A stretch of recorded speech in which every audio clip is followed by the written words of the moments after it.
Selamat pagi saudara-saudari semua. Hari ini kita melihat kitab Amsal di pasal yang terakhir, pasal 31 yang disampaikan oleh Pastor Joas.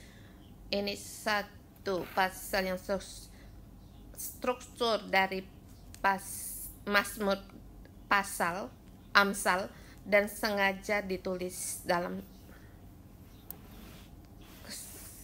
Kita tahu bahwa kitab Amsal penuh dengan hikmat di dalamnya, dan sampai pasal 31 kalau kita lihat di ayat sebelumnya, maka kamu dapat menemukan bahwa seperti sajak. Pasal 30 dan 31 itu seperti ditambah. Seperti minggu kemarin,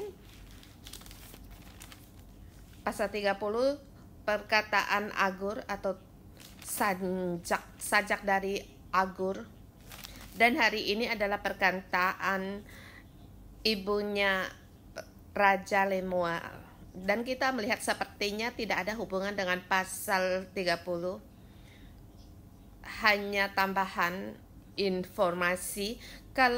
Tapi sesungguhnya kalau kita dengan sungguh-sungguh membaca, kita lihat bahwa dalam penataan kitab Amsal merupakan satu hikmat yang diberikan Allah, bukan lagi seperti sajak, tapi seperti sengaja disediakan, baik itu yang para penutur kitab maupun dari hikmat dari Roh Kudus. Hari ini pasal 31 sesungguhnya kamu bisa mengatakan adalah pasal yang yang paling penting, sebab ia merupakan kesimpulan, dan dalam struktur dia berhadapan dengan pasal sebelumnya. Kita dulu membaca Amsal terlebih dahulu, membaca pasal 1 sampai dengan 9, dan selalu di situ mengatakan tentang anakku, anakku. Pasal 1 sampai 9 menyatakan tentang hikmat, mengajar orang agar memberi hikmat dan harus mendengar. Dan hari ini pasal 37 menanggapi pasal 1 dengan 9, dan kita pasal 10 sampai 31 di tengah-tengahnya disisipkan tentang istri yang cakap. Dan istri yang cakap itu siapa? Adakah hubungan dengan Amsal sebelumnya? Hari ini kita harus secara teliti membaca. Saya memberi tema di pasal 31 dengan tema, hai anakku, dengarkanlah perkataan hikmat, mendapatkan berkat pohon kehidupan. Hai anakku, dengarkanlah hikmat dan pengajaran, mendapatkan berkat pohon kehidupan. Sesungguhnya pohon kehidupan ada di tengah-tengah, dan istri ini dengan kehidupan sangat ada hubungan. Terlebih dahulu kita melihat ayat 1 sampai dengan 9. Ini adalah perkataan atau ajaran dari seorang ibu. Dia mengajar anaknya yang dapat dibagi dalam 3 bagian. Kita lihat ayat 1 dan 2. Di situ dikatakan, inilah perkataan Lemuel, raja Masa, yang diajarkan ibunya kepadanya. Apa yang kau katakan anakku, anak kandungku, anak najarku?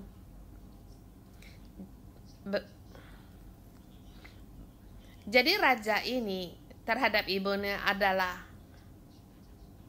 anak yang diharapkan dan tidak mudah untuk mendapatkan anak ini, dan anak ini adalah raja. Dan dia berkata, bagaimana aku mengajarmu? Dan di dalam teks ahli tidak ada diajarkan. Sesungguhnya di situ bagaimana aku menghadapi dan mendampingimu, dan bagaimana membimbingmu. Ini adalah suara hati seorang ibu. Kemudian dia merasa perkataannya sangat penting, itu diberitahukan kepada anaknya. Pertama, pengajaran pertama di ayat ketiga. Jangan berikan kekuatanmu kepada perempuan dan jalanmu kepada perempuan-perempuan yang membinasakan raja. Di ayat sebelumnya itu berada sama dengan di pasal sebelumnya di pasal 1:9 untuk berhati-hati terhadap perempuan sundal atau perempuan jalang. Jangan berikan kekuatan kepada perempuan jalang. Jangan mengikuti keinginan nafsumu. Kamu harus janganlah ada kelakuan yang membinasakan raja. Peringatan yang pertama yaitu harus berhati-hati kepada perempuan jalang.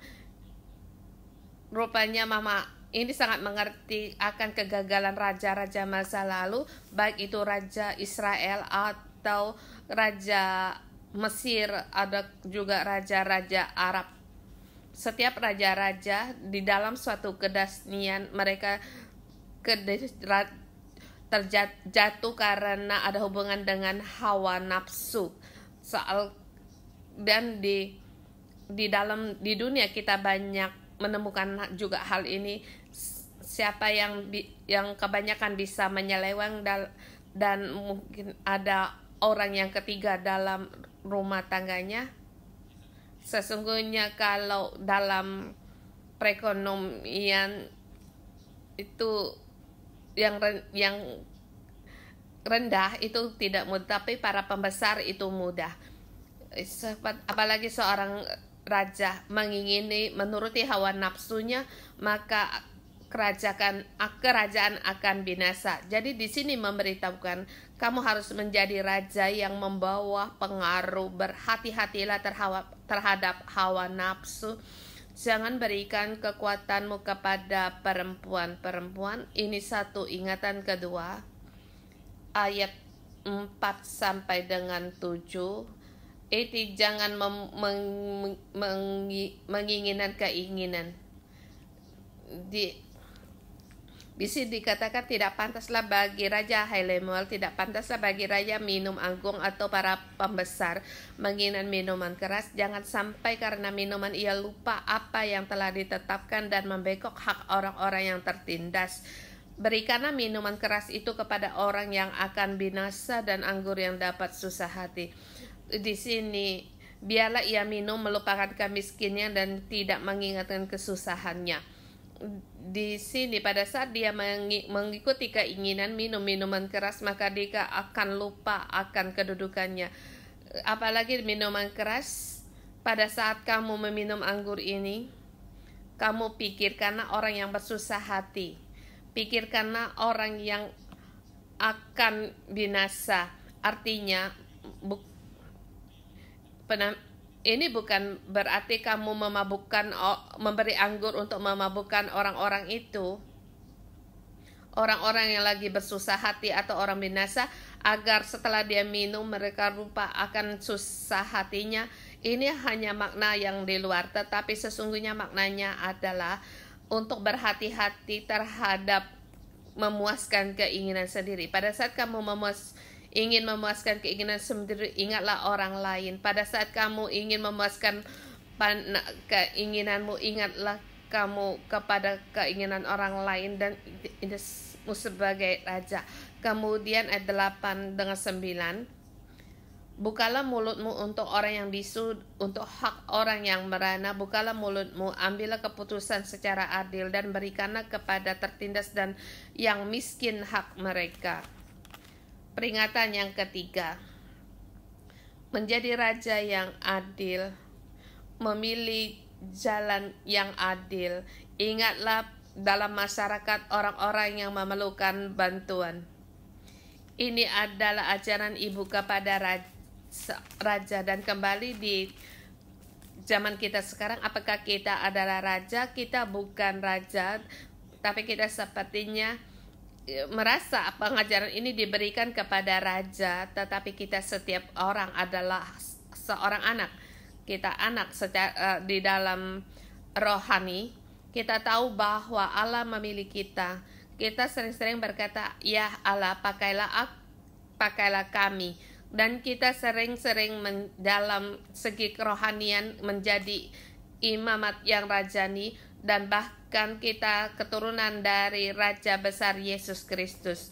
Di dalam hati kita merindukan untuk membawa pengaruh bagi orang lain. Kalau kamu adalah ini, 3 peringatan pengajaran ini sangat ada hubungan dengan kita.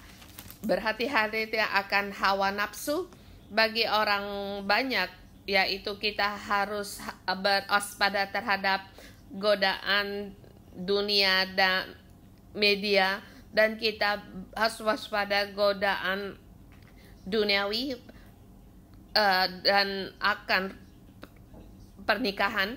Dan di dalam secara rohani sesungguhnya Raja Israel, mereka yang terjatuh kebanyakan karena mereka tergoda akan perempuan-perempuan asing, terlebih lagi mereka karena penyembahan berhala dan mereka tidak percaya kepada Allah. Kita harus waspada, janganlah beri kekuatan kepada perempuan dan pikiran kita di luar dari kerajaan Allah yang memikir yang baik itu tentang kekayaan. Kita mudah sekali akan digoda. Dan lebih lagi kita harus waspada, jangan sampai kita menuruti keinginan kita. Sulit bagi kita untuk tidak menuruti keinginan kita, tetapi di sini memberikan arah yang positif, yaitu memberi hidup. Pedulilah kepada orang yang memerlukan, dan segala kekuatan kekuatan kita berikan juga bagi orang lain, kita memberi bagi orang lain. Dan ada sementara waktu saya merasa datang ke gereja 611 itu sangat sibuk untuk mengembalakan. Sesungguhnya mengembalakan yaitu memberi hidup, dan melayani Allah juga itu adalah memberi hidup. Kalau kita setia di gereja, baik kita melayani atau kita mengasihi orang lain, ada kalanya seluruh hidup kita akan mengikuti langkah dari Allah. Saya merenungkan waktu masa remaja saya, di titik terpuncak kejayaan saya, saya membawa 3 kumpulan sel group waktu saya sekolah di universitas. Waktu mulai keluar bekerja, ada open send, pemuritan, dan school cell group sendiri. Kamu pikirkan itu waktu saya di universitas, orang-orang rekanmu, sekolahmu, mereka dengan bebas, dan ada kalanya iri pada orang, mereka tidak usah ke gereja melakukan apa yang mereka ingin. Tetapi setiap kali sampai di sini, Roh Allah menjamah saya, dan setiap datang saya ingin terus melayani. Kalau berapa tahun setelah kembali saya merenungkan masa lalu, saya sangat bersyukur. Pada saat saya memilih jalan untuk memberi hidup, kepuasan hidupku sungguh besar. Dan kalau terbalik, kalau saya memilih memberi hidup, pandangan mata saya memandang dunia ini berbeda. Saya bisa masa muda saya melihat keperluan orang lain, dan saya menemukan makna hidup saya. Kalau saya memilih jalan untuk memuaskan keinginan saya, yaitu menuju jalan yang sesat, saya akan sibuk mencari pekerjaan, menemukan tujuan hidup. Jadi Allah memanggil kita seperti seorang ibu ini memanggil anaknya. Jangan berjalan di jalan menginginkan diri sendiri. Pilihlah jalan untuk memberi hidup. Persembahkan hidupmu kepada Allah. Ingatkan keperluan orang lain. Ini merupakan satu pengingat bagi kita. Dan juga di sini mengatakan haruslah menjadi raja yang adil. Dan ini memberi semangat bagi kita memilih jalan yang adil, jalan Allah.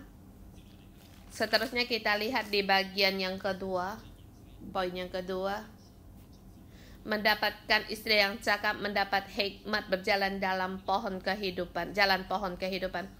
ayat 10 sampai dengan 31 di sini merupakan Mazmur yang sangat sejajar. Dulu kita pernah membahas renungan pagi pasal ini. Kita tahu dia adalah Mazmur yang berdiri dari abjad. Kalau kitab Ibrani di situ ada 22 abjad. Ini adalah dari ayat 10 sampai 31 abjad yang pertama. Di sini pengarang di sini menuliskan abjad yang pertama apa yang ia katakan. Pada saat orang Yahudi menyatakan perasaan hatinya dengan huruf abjad, itu menyatakan akan gelora hatinya. Banyak hal yang ingin ia sampaikan. Kalau dia hendak memuji istri yang cakap ini, kalau saya hendak memuji dia, saya tidak habis untuk dibicarakan. Kalau kamu bertanya kepada orang lain menggunakan urutan abjad, lapis yang pertama yaitu mengutarakan tentang gelora hatinya yang merangkup dalam 22 abjad, dan seterusnya. Dia bisa terus menulis lebih banyak lagi, bahkan yang lebih indah, perfect. Dia adalah pujian yang sangat sempurna. Kita lihat ayat 10 sampai dengan 31, ayat 11, ayat 10. Hati yang cakap, siapakah yang akan mendapatkannya? Ia lebih berharga daripada permata. Di sini dikatakan bahwa kata pembuka yaitu istri yang cakap, harganya sangatlah mahal, melebihi permata. Ia menerangkan istri ini, kemudian 11 dengan sampai 16 dikatakan bahwa istri ini membawakan keuntungan tanpa kekurangan. Bagi yang percaya kepadanya, suaminya tidak akan kekurangan, bahkan kekuatannya sangat lihai. Dia bisa bekerja, dia bisa mencari, berniaga. Dia serupa kapal-kapal saudagar yang jauh. Ia mendatangkan makanan. Ia bangun kalau masih pagi, menyediakan makanan untuk seisi rumahnya dan membagi-bagikan tugas kepada pelayan-pelayanan perempuannya. Ayat 16, ia membeli sebuah ladang yang diinginkan dan dari hasil tangannya kebun anggur ditanamnya. Selain dia mendapatkan keuntungan dan juga keuntungan yang ia raih, dia berbagi dengan orang lain. Dia di situ bertanam di kebun anggur. Ini bukan menyebut satu kampung, tetapi itu adalah merujuk pada istri yang cakap. Dan bagi kita, istri yang cakap sebagai seorang istri atau saudara yang belum menikah, kalau hatimu yang kamu menginginkan pendampingmu masa depan, harapkanlah untuk mendapat istri yang cakap. Kalau sebagai suami kita tahu bahwa ini adalah penyediaan kepada pemberian Allah kepada kita, istri yang cakap, kita harus percaya kepadanya. Hati kita seperti yang dikatakan dalam kitab Kejadian di Taman Eden, dia sebagai penolong. Sungguh dia bisa menolong kita. Dengan iman kita percaya, hati kita percaya kepadanya. Bagi orang banyak, apa yang dimaksud siapa itu istri yang cakap? Istri yang cakap sesungguhnya adalah seperti yang dikatakan hikmat sebelumnya, dalam pasal sebelumnya. Itulah hikmat itu sendiri. Dan dikatakan di Amsal, di mana dikatakan ia berharga daripada permata, di situ dikatakan hikmat, ia lebih berharga daripada permata. Di pasal 3 ayat 15, pada saat kamu mendapatkan hikmat, kamu akan panjang umur dan juga kekayaan dan kehormatan. dan juga mendapatkan hikmat, mendapatkan pohon kehidupan. Sebagai istri yang cakap melebihi permata, menyatakan pribadi dari istri yang cakap itu sendiri juga hikmat. Saudara semua, kita pun harus punya kerinduan yang demikian.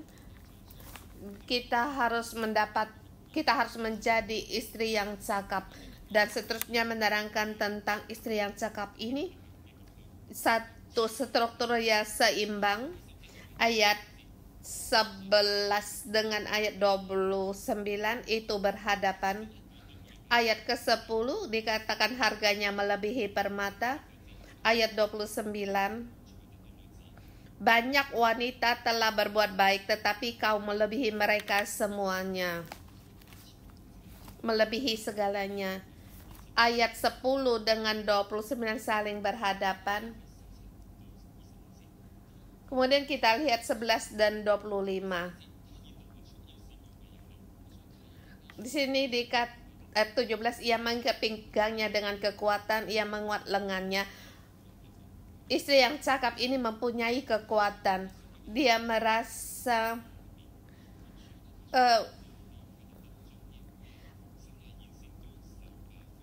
pakaian yang adalah kekuatan dan kemuliaan. Ia membawa tertawa tentang hari depan. Ia membuka mulutnya dengan hikmat, mengajar yang lemah lembut dari lidahnya. Ia mengawasi segala perbuatan rumah tangganya. Makanan kemalasan tidak dimakan. Di sini dikatakan tentang perempuan ini punya kekuatan, bahkan siang malam tidak pernah padam. Bahkan ia membantu orang yang tertindas, melihat orang yang perlu kekuatan dengan berikat pinggang pada kekuatan. Ia di ayat 17 sampai 20. Saya membaca dari ini sangat menyentuh saya terhadap pengajaran dari orang Cina.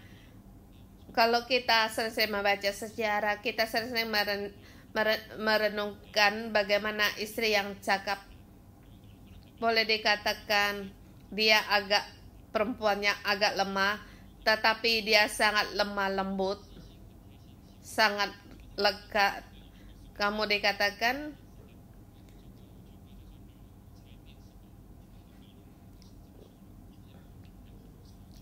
sebab laki-laki perlu akan kehormatan. Jadi dalam tradisi Cina, dia walaupun seperti lemah tetapi banyak selalu di sampingmu. Di mata laki-laki dia istri yang cakap. Terlebih lagi kalau dia hanya diam, tetapi dia bisa membantumu menyelesaikan segala perkara. Walaupun tidak bisa diselesaikan, yang terpenting menghormati suaminya. Ini sangat penting.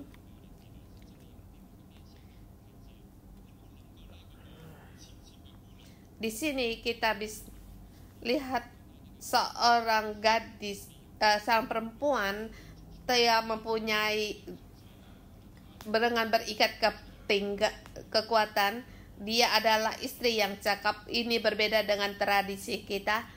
Dia sangat penuh kekuatan yang bisa membantu orang-orang, memberikan uluran tangan kepada orang yang miskin dan juga kepada orang yang tertindas. Dan terlebih lagi dikatakan dia di depan dikatakan dia menggunakan tangannya, kekuatannya untuk berniaga. Dan apa yang ia lakukan oleh suaminya yang dikenal di pintu gerbang, kalau ia duduk bersama-sama para tua-tua negeri. Banyak di sini pendapatan didapati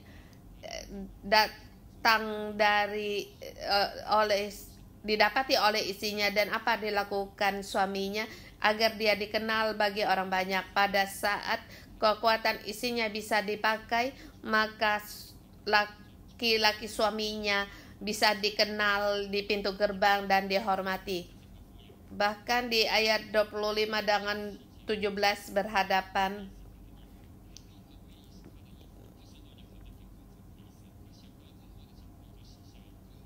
di sini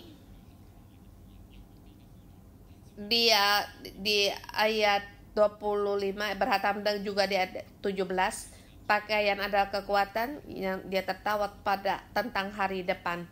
Dan kita sebagai seorang istri, apakah hidup mempunyai kebebasan yang bisa meluaskan beingmu atau hobimu sehingga suamimu bisa dihormati, punya kekuatan dan sukacita? Dan bagi seorang istri, kita harus mendapatkan hikmat ini. Apakah kita bisa menopang istri kita sampai pada langkah yang demikian? Ada kalanya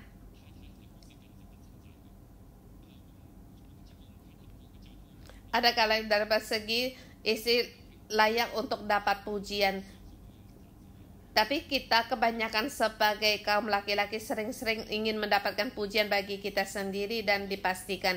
Tetapi sajak ini memberitahukan kepada kita apakah itu hikmat agar istri dipuji. Ini hikmat yang sangat berharga. Dan seterusnya ayat 26 sampai dengan 29 dikatakan istri yang cakap ini, ia membuka mulutnya dengan hikmat, pengajaran yang lemah lembut ada di lidahnya. Pengajaran artinya yaitu Torah, Hesed, kindness, kebaikan. Kata-katanya yang dikeluarkan adalah kata-kata kasih, hikmat. Bahkan di ayat 28, anak-anaknya bangun dan menyebutnya berbahagia pula. Dan di sini berbahagia mempunyai arti yang spesial. Ini bukan hanya bahagia tetapi berkat, dan juga itu berjalan dalam jalan berkat, jalan untuk maju, jalan yang tepat. Rupanya istri yang cakap ini membawa hikmat Allah, berjalan dalam jalan berkat. Anak-anak memuji dia, suaminya memuji dia, dia yang berbahagia atau dia yang diberkati. Dan ini juga yang ada pada di kitab Amsal pasal 3 ayat 18. Hikmat ialah ia menjadi pohon kehidupan bagi yang memegangnya. Siapa yang berpegang padanya akan disebut berbahagia. Berbahagia asli di sini dalam arti yang sama dalam teks asli. Jadi dikatakan di sini kesimpulan dari Amsal, dan ini memberitahukan kita kalau kita ingin diberkati, kalau kita ingin berbahagia, tidak seperti berbahagia yang kita pikirkan. Kalau kita berpikir tentang berbahagia itu seperti kita banyak uang, punya kebebasan dalam keuangan, tapi berkat yang dimaksud di Amsal ini yaitu hikmat, yaitu berkat dari hikmat. Kemudian kita bertanya, mengapa harus menggunakan istri yang cakap untuk perumpamaan untuk hikmat? Saya merasa yang saya pegang sesungguhnya kitab berkat dari pohon kehidupan. Bagaimana dapat mendapatinya? Seperti Allah bagaimana mengajar gerejanya, yaitu kita harus memberikan istri kita sebagai penolong. Ini kesimpulan dari hikmat. Kita bisa menopang pendamping kita. Dan juga dikatakan kalau seorang istri bisa meluaskan yang Allah berikan, sesungguhnya perempuan dengan hikmat tidak bisa dipisahkan. Istri yang cakap adalah hikmat. Hikmat adalah istri yang cakap. Dan di sini kesimpulan dari ibu ini, ia mengajar anaknya agar mendapatkan hikmat ini, agar kamu memuji hikmat. Pasal 1 sampai 9 memuji hikmat. Pasal 31 memuji istri yang cakap. Saudara-saudara semua, kita harus masuk dalam kebenaran ini. Apakah itu hikmat? Di akhir pasal 30, istri yang takut Tuhan dipuji-puji. Istri yang takut akan Tuhan adalah permulaan dari hikmat, pengetahuan, akan mendapat pujian dari Tuhan. Kita harus mendapatkan hikmat, berkat dari pohon kehidupan, berkat dari hubungan suami istri, berkat dari hubungan yang memberi hidup.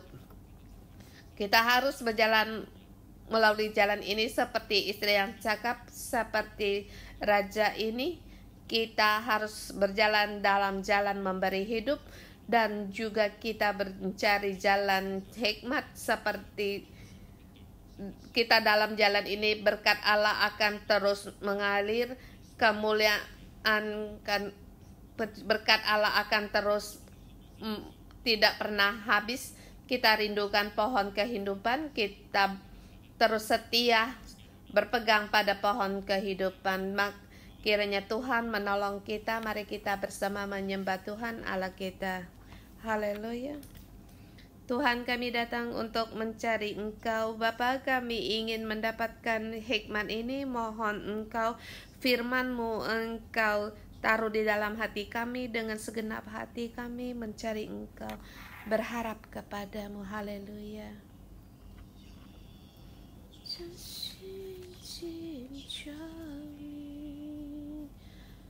Aku ingin segenap hati untuk mencari Engkau, agar hidupku tidak meninggalkan Engkau, agar aku berpegang pada kehendak-Mu, berjalan dalam kehendak-Mu, menghargai segala firman-Mu.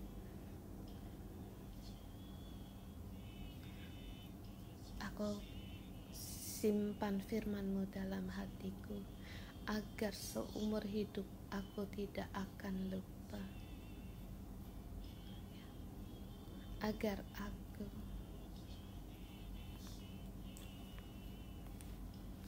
akan kehendak sebagai yang berkenan bagimu.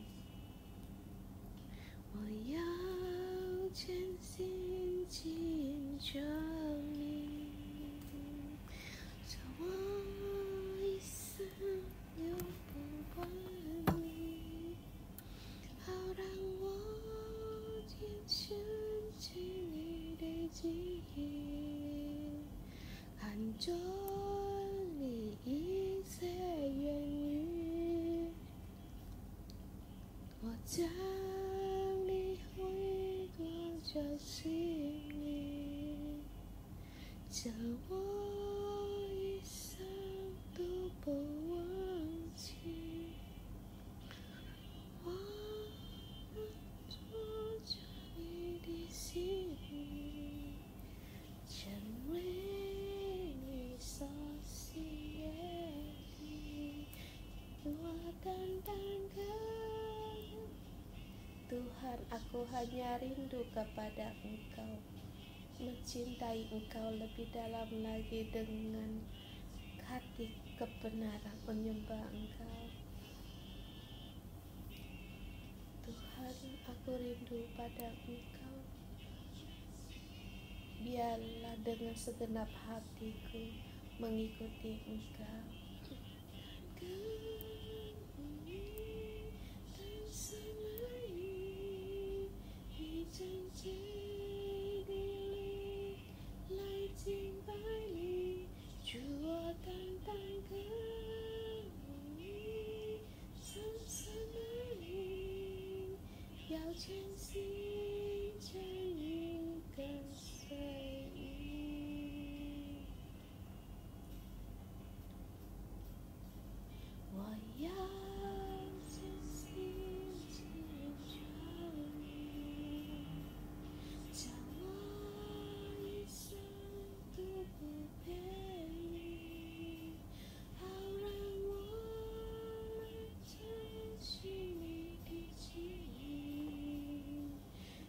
Joy.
Tuhan, kami memuji Engkau dan menjambah Engkau. Saudara semua, mari kita puji Tuhan Allah kita.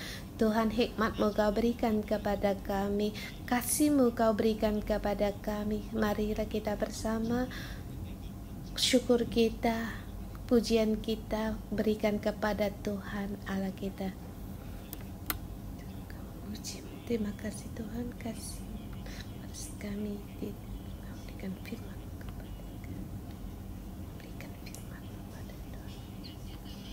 Tuhan, kami memuji Engkau.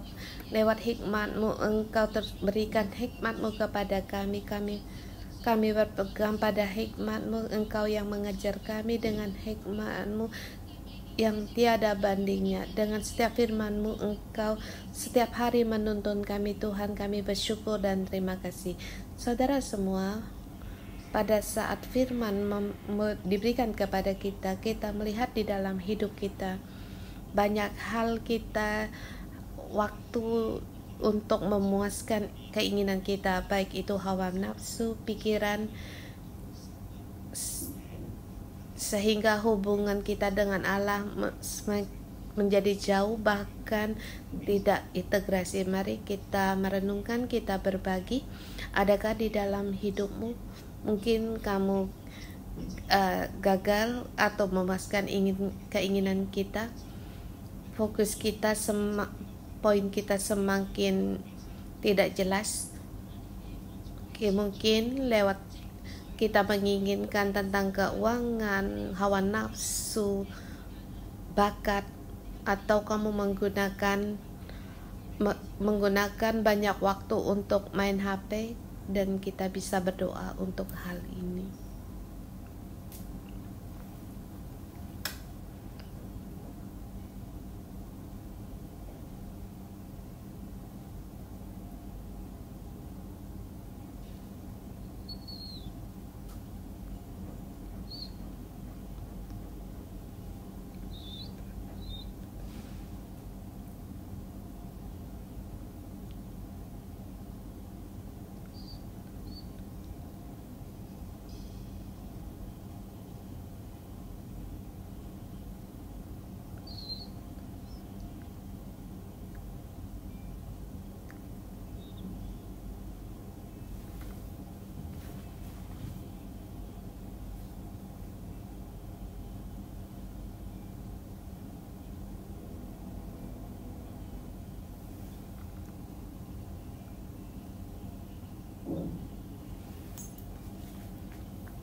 Kita sering saling berdoa, kita serahkan yang kelemahan kita, yang hanya menginginkan diri, menurut keinginan kita, serahkan pada Tuhan.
Yesus, kami datang di hadapan Engkau, kami berdoa.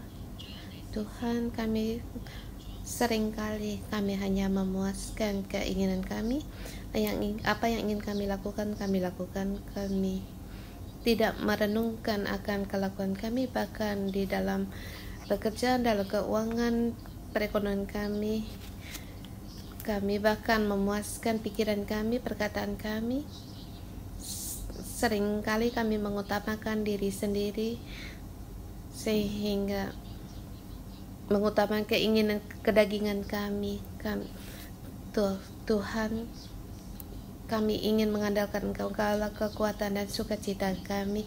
Apa yang kami lakukan, segala yang kami pikir, setiap perkataan kami, setiap perjalanan kami serahkan kepada Engkau. Mohon Roh Kudus, hikmat-Mu, pengajaran-Mu, Engkau menuntun kami, membawa kami agar kami seluruhnya taat kepada Engkau, mengikuti langkah Engkau. Kami mau melangkah bersama Engkau. Terima kasih Tuhan, di pagi hari ini pada saat kami saling membagi, pada saat Roh Kudus menerangi kami tidak bisa fokus di hadapan perkara Engkau. Tuhan, kami tahu Engkau memberikan anugerah kepada kami setiap orang. Pada saat kami berdoa, kami berkata kepada Engkau, Tuhan, kami tidak mampu, pada saat kami hanya berhenti pada untuk puasan kami. Tuhan, mohon Engkau datang di hadapan Engkau sendiri untuk berkenan kepada setiap doa kami.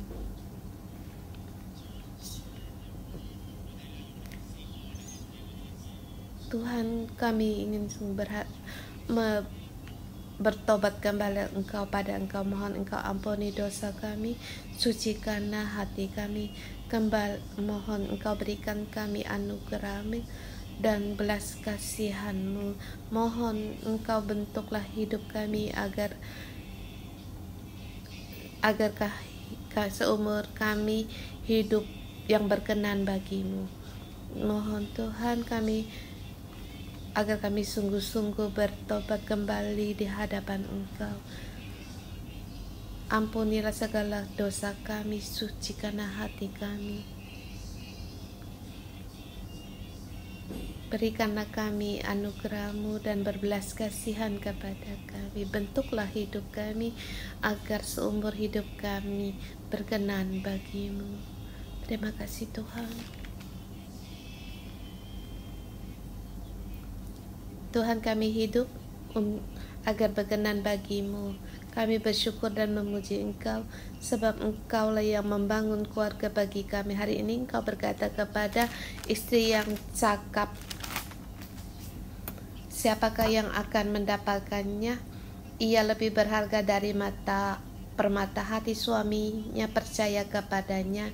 Suaminya tidak akan kekurangan keuntungan. Kalau di sini ada suami istri bersama, sebagai suami kita merenungkan di dalam hati kita, apakah kita percaya kepada istri kita sehingga kita tidak kekurangan keuntungan, dan sebagai istri yang cakap memberikan tangannya untuk bantuan kepada orang yang tertindas, mengulurkan tangannya kepada yang miskin. Apakah kita juga dengan tangkas mengurusi perkara rumah tangga kita sehingga anak-anakmu bangun dan menjemput istrimu berbahagia, ibunya berbahagia, dan istri memujinya. Dan saya ingin agar para suami, kamu harus bangkit untuk memuji istrimu, bagaimana dia menjadi seorang istri yang penolong bagimu, istri yang cakap. Kalau kamu masih single, kalian silakan bersama untuk di situ membicara bagaimana saya menjadi seorang istri yang cakap dan saling memuji. Mungkin bagi yang punya anak, bagaimana dia membiayai, menghidupi anaknya sehingga dia menjadi orang yang berprestasi. Baik itu kita di sini bersama memuji. Kalau istri memuji istrimu, kamu ingin bagaimana agar istrimu menjadi istri yang cakap, saling memberkati dengan menggunakan ayat dalam Alkitab untuk memberkati dia.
Tuhan, aku bersyukur dan berterima kasih. Tuhan, aku pujikan istri yang cakap, yaitu mahkota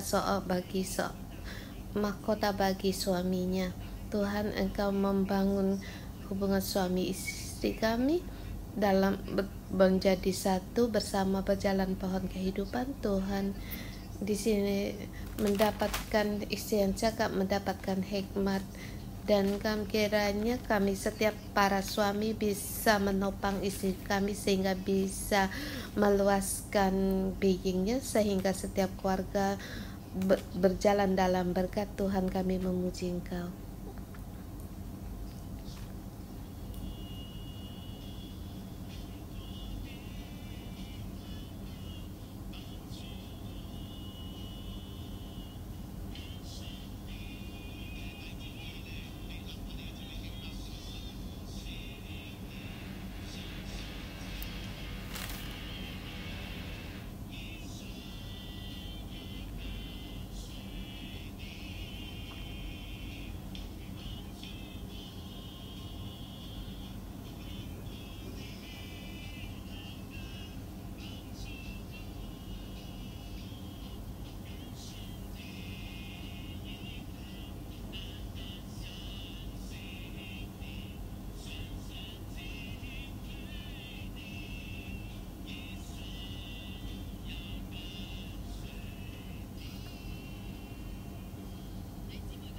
Saudara semua, dikatakan firman Allah itu sangatlah baik bagi kita. Istri yang cakap, siapakah yang mendapatkannya? Ia lebih berharga daripada permata. Dikatakan oleh Pastor Joas bahwa hikmatnya seperti mendapatkan istri yang cakap. Dia menjadi pohon kehidupan bagi yang mendapatkan juga. Dia disebut dengan yang berbahagia. Kita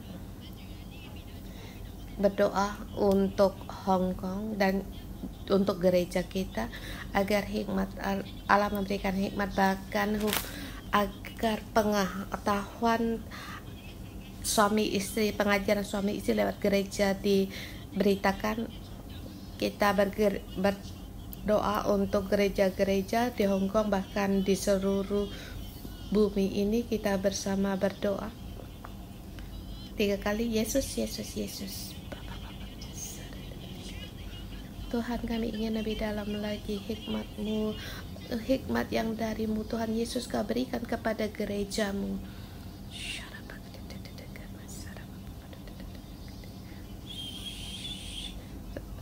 Istri harus bangun sebagai penolong bagi istrinya, bahkan hikmat dan kebenarannya, agar setiap gereja sampai kepada para pemimpin gereja dalam nama Tuhan Yesus. Para suami harus bangkit untuk menopang istrinya. Tuhan, beri hikmat, kekuatan, rancangan berikan kepada gereja-Mu, pengertian kepada gereja-Mu Tuhan. Engkau tuntun gereja-Mu, beri hikmat-Mu Tuhan Yesus, beri kepada gereja-Mu, dan Engkau yang menopang kami untuk terus bertumbuh dewasa. Kami percaya kepada Engkau dalam nama Tuhan Yesus, amin.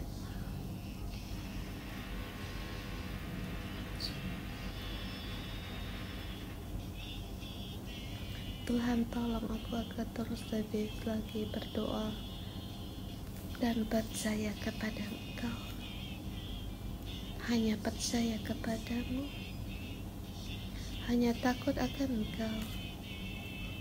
Seumur hidupku mengikutimu. Haleluya. Baju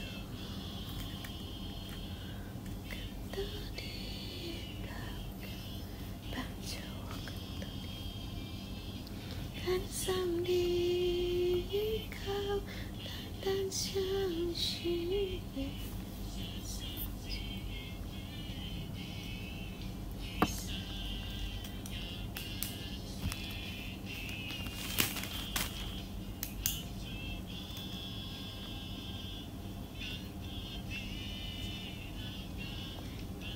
Tuhan, tolong kami untuk lebih banyak lagi berdoa dan percaya kepadamu, hanya percaya padamu. Lebih dalam lagi takut akan Engkau seumur hidupku, mengikutimu. Haleluya. 淡淡相信你，深深体会，一生要跟随你。Haleluya. Aku dalam nama Tuhan Yesus memberkati semua yang para kaum suami, kaum laki-laki yang di tengah-tengah kami. Bukalah mulutmu, ambillah keputusan secara adil dan berilah kepada yang tertindas dan yang miskin hak mereka. Memberkati semua para suami, kaum laki-laki, kamu mempunyai hati Allah ini sebagai hatimu. Allah, Dia adalah Bapa anak yatim. Kamu juga Bapa anak yatim. Engkau memberikan keadilan kepada orang yang tertindas dan miskin. Berilah kamu punya hati Bapa ini, dan juga memberkatimu agar bisa membuka mulutmu untuk memberitakan kebenaran Tuhan. Dan aku juga dalam nama Tuhan Yesus memberkati bagi semua kaum istri, para perempuan-perempuan. Kemolekan adalah bohong dan kecantikan adalah sia-sia, tetapi istri yang takut akan Tuhan akan dipuji-puji. Berikanlah kepadanya bagian dari hasil tangannya, biarlah perbuatannya memuji Dia di pintu-pintu gerbang. Dalam nama Tuhan Yesus memberkati kaum istri, kaum perempuan untuk memilih menjadi istri yang cakap, memilih hikmat. Apa yang dilakukan Allah, Engkau berkati kami, dan apa yang kami kerjakan semua dibuat berhasil, dan juga dari mulut kami mendapat puji-pujian, dan berkatilah dan juga bagian untuk kami. Berkatilah kami sebagai istri yang cakap, istri yang berhikmat, istri yang cakap, yaitu istri yang takut akan Tuhan. Berilah kami punya hati yang demikian dalam nama Tuhan Yesus memberkati. Kita renungan pagi sampai